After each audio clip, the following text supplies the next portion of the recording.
First and foremost thanks to everybody. Murthy garu, GV, Anwar, thank you very much మీరందరూ వచ్చిన దానికి.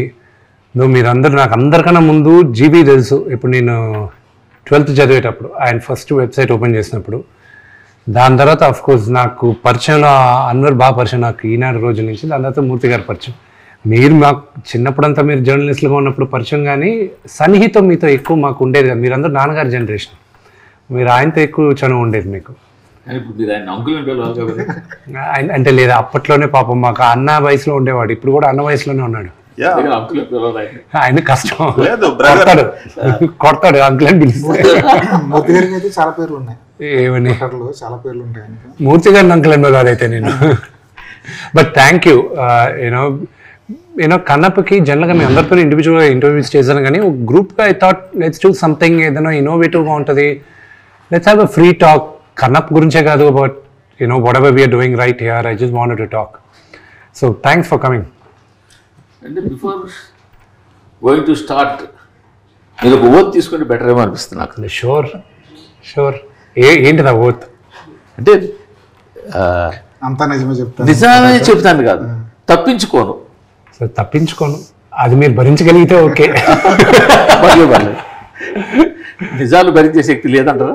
ఏమో నేను చెప్పే మాటలకు భరించే శక్తి ఎవరికో చూసి వాళ్ళకుంటుందా లేదా అని.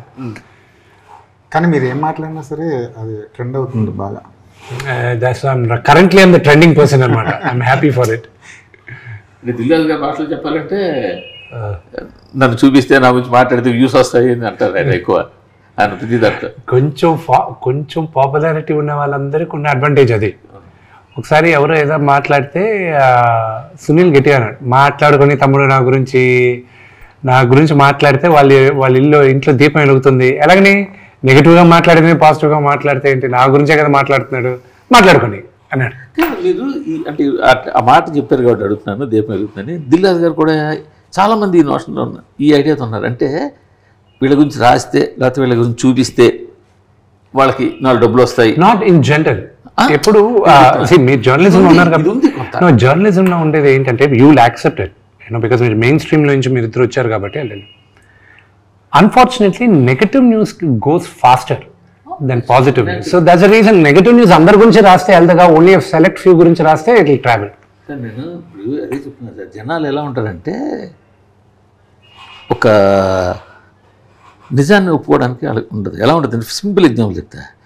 సపోజ్ ఒక అమ్మాయి ఫోటో పెట్టి అనుకోండి, 60 మంది కామెంట్లు చేస్తారు, ఎందుకురా పెట్టావు, నువ్వేంటరా, నీ వయసు ఏంటరా, ఇది చేస్తారు. సరే పోనీ నా వయసు కాదు కదా, అమ్మాయి ఫోటో తీసి ఒక దేవుడి ఫోటో పెట్టారు అనుకోండి, వాడు కనీసం అక్కడ నమస్కారం కూడా పెట్టడు.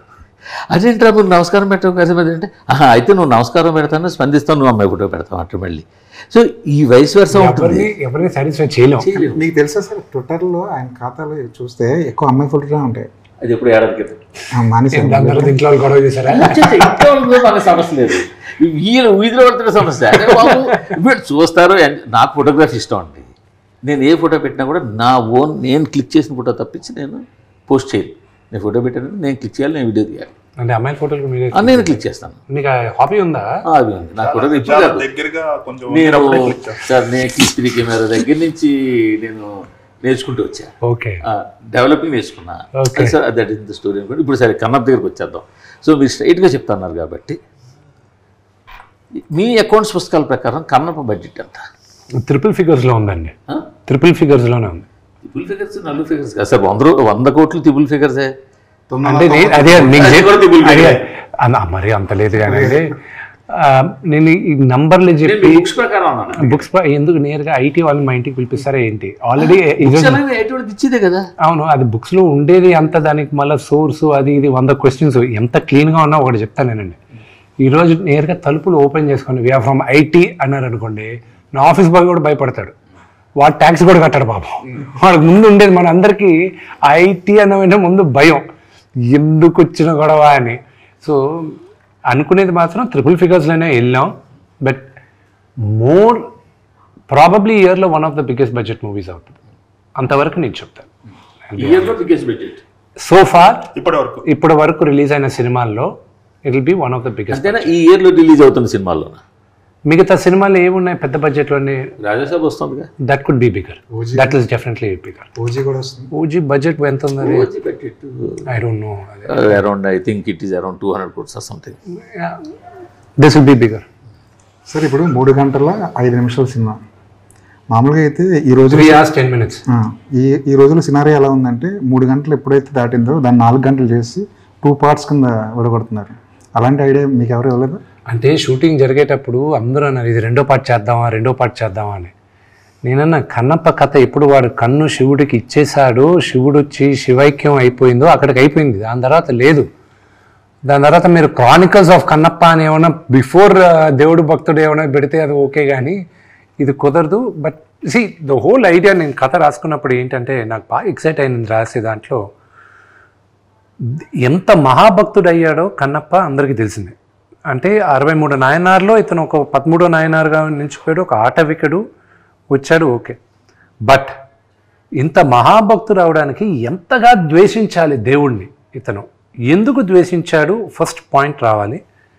ఇంతగా ద్వేషించి ఇలాంటి వాడ యూటర్న్ తీసుకున్నాడు అనేది కావాలి. సో ఆ graph was very interesting for me to right. That is the major story. ఒక క్యారెక్టర్ని మీరు ఫాలో అయ్యేది ఓన్లీ బికాస్ ఆఫ్ దట్. ఇప్పుడు మీరు సడన్గా మీకు కృష్ణరాజు గారి కన్నప్ప అని చెప్పినా కూడా, భక్త కన్నప్ప, మీకు గుర్తుకొచ్చేది ఆ last few sequences, because that is the story, that is the thing. But what happened before that is what is important for me, and that is what నేను కల్పితం, దట్స్ ఆల్ మేక్ బిలీవ్. అది నేను prepare చేసుకున్నాను. అందుకే కథ అని మీ పేరు వేసుకున్నారా? కల్పితం, ఫాంటసీ. అంటే ఒరిజినల్ మూల ఇచ్చిన ఒక బేస్ ఐడియా వచ్చి, ఫస్ట్ ఐడియా కన్నప్ప బర్నీ గారు చెప్పిన తర్వాత నేను కథ పెద్దది చేసేసరికి క్యాన్వాస్ పెద్దది. నాకు I'm a huge fan of lord of the rings తెలుస్తుంది మీకు. సో నేను కాలేజ్లో ఉన్నప్పుడే పుస్తకాలు చదివాను, కామిక్ బుక్ అదే నావెల్స్. దాని తర్వాత మూవీస్ వచ్చినప్పుడు I went extensively watching the movies.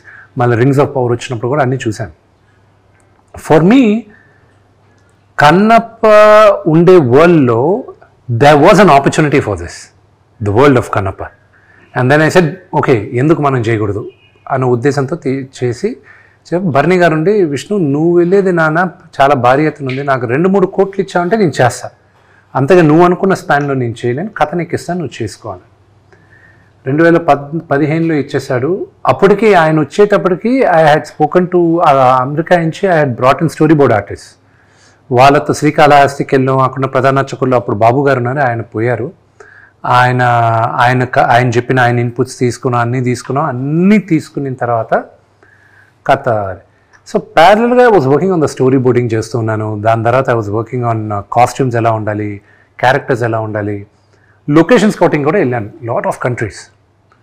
2019లో ఫైనల్గా దే సెడ్ న్యూజిలాండ్ వెళ్ళి చూడు అన్నారు. న్యూజిలాండ్ వెళ్ళి చూసిన తర్వాత I was like, this is where my Kannappa is coming, ఇక్కడ తప్ప ఇంకెక్కడా లేడు కన్నప్ప అని. Then we lock. సో మీరు సినిమా 27వ తేదీ చూసేటప్పుడు కూడా ఎక్స్ట్రాడినరీ విజువల్స్ ఉంటాయి.